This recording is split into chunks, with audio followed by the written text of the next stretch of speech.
Hello, this is Angela Beasley, and I'm here today with social media consultant Vic and Moskova to discuss how social media and art come together to complement each other in today's society. What do you see as the role of the visual arts in our mass-mediated world, and particularly in your profession?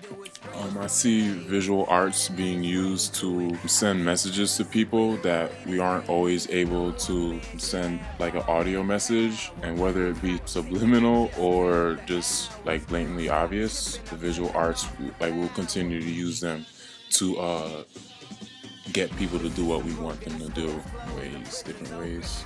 Okay, and what do you mean by when you're saying getting people to do what you want them to do subliminally? Like, how do you tie that all together? Like with social media, we have to actually create different images that will capture persons, like will catch them as they're scrolling down on like a Facebook page or online somewhere.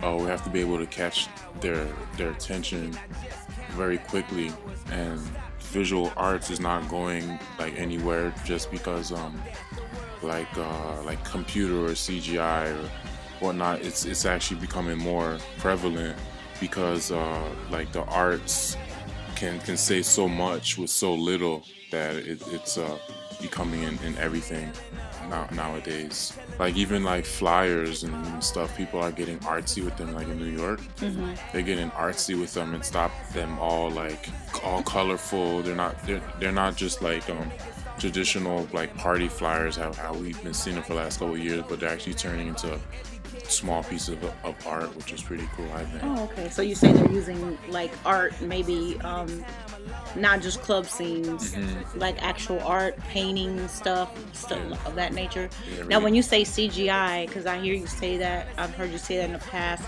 Not everyone knows what that means. What exactly is CGI? CGI is like computer. I forget what it stands for, but it's like basically computer animated visuals using like basically all the hardware in a computer to make and design visuals. Oh, okay. Yeah. So was it computer generated CGI? I guess we'll have to look that up. Something. Interface yeah. or? Something. Oh, okay.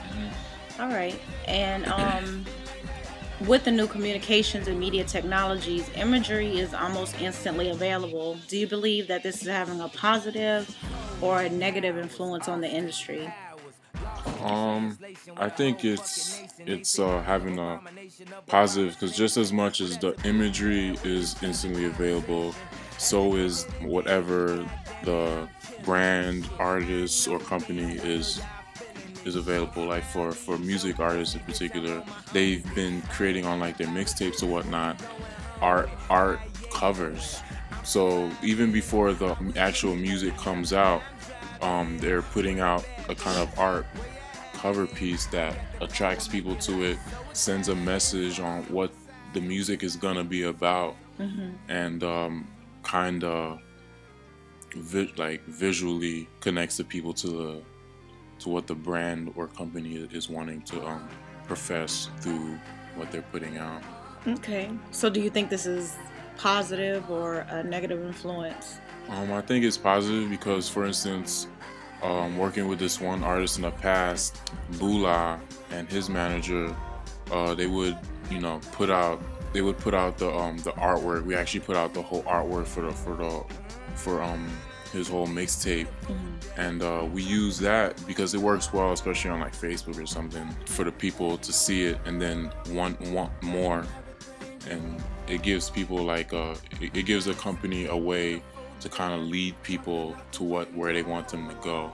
Okay. So it's like positive in that way. What type of artwork in particular did they use on that?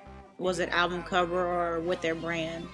The person that made it, he basically used images of Bula and things Bula has done in the past, and brought them together on like a visual way that basically has all the information there and could really let somebody know like who he is through just looking at like a picture.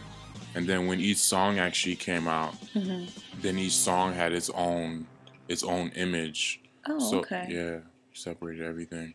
All right. And then what popular images do you see that are frequently rechanneled throughout the entertainment industry? The one that sticks out to me is the image of Jesus, and that's very popular. Maybe because most rappers grew up in Christian or Catholic households, or parents believing in like Jesus. So then they brought it with them, especially the ones that like came from nothing, and they call him like the savior. And that's the one that really sticks out to me a lot, because it seems like hip hop is really now just getting into the visual and art, because of certain artists and people that are into that kind of stuff in the game. It's funny that you mentioned that, because we in art history we're learning how back in the Renaissance and Gothic times, and back in France and Europe, how they used images of Jesus in churches, and the whole Jesus and Mary thing is very popular. So it seems like it's all kind of, even today, just coming back around to that, and even in hip-hop. So that's interesting that you brought that up. Are there any particular, and I think you kind of touched on this in that last question when you said that images of Jesus or anything to do with religion, when I asked the question, are there any images that the industry has popularized? Are there any images that you can think of that probably hip-hop artists in general have created, or something that, and it doesn't necessarily have to be hip-hop, in the entertainment business, that they've created that maybe is something that you're not aware of being around in the past, or something new? Like, one thing that people have created are different like templates for people in a way. Like, one image is the Marilyn Monroe image, which is the blonde bombshell, and that's transcended like skin color and everything. And yeah, you're right. That's a good one. Yeah, I didn't think about that. Yeah, and it's the whole Barbie thing and all that, how it's changed over to, because Barbie used to have a certain image. It was a skinny little Caucasian girl, and now it's a whole different thing. And even coming out with like black Barbies, bald Barbies, stuff. For real. I seen it the other day. I was like, okay. I saw one the other day. It was a joke on Facebook and Tumblr, going with the whole social media thing, and it said welfare Barbie. What? And it had a Barbie with a bunch of baby carriages, and she had rollers in her hair and all that stuff. So that was really funny. Yeah. So I guess that's a new image they created, right? Yeah. The Barbie. All right, who was a favorite visual artist, and what is your favorite style of visual art? Right now, I have to say my favorite visual artist is Kanye West. He's a music artist that can make art on a music video. That's amazing. He literally did it one time with you seen that one painting, that one video of Stronger, you know what? He used the whole Jesus thing too. A lot, and everybody was, and that brought him a lot of attention on that magazine. And helped make him famous by being by making him look like Jesus. So many people. But he also knows how to do it with his music videos, and not just like pictures of creating. You sometimes you wouldn't even have to listen to the song, but it is so much. I don't think it's Stronger, but it's that one where it's like everything is like it's one big recording.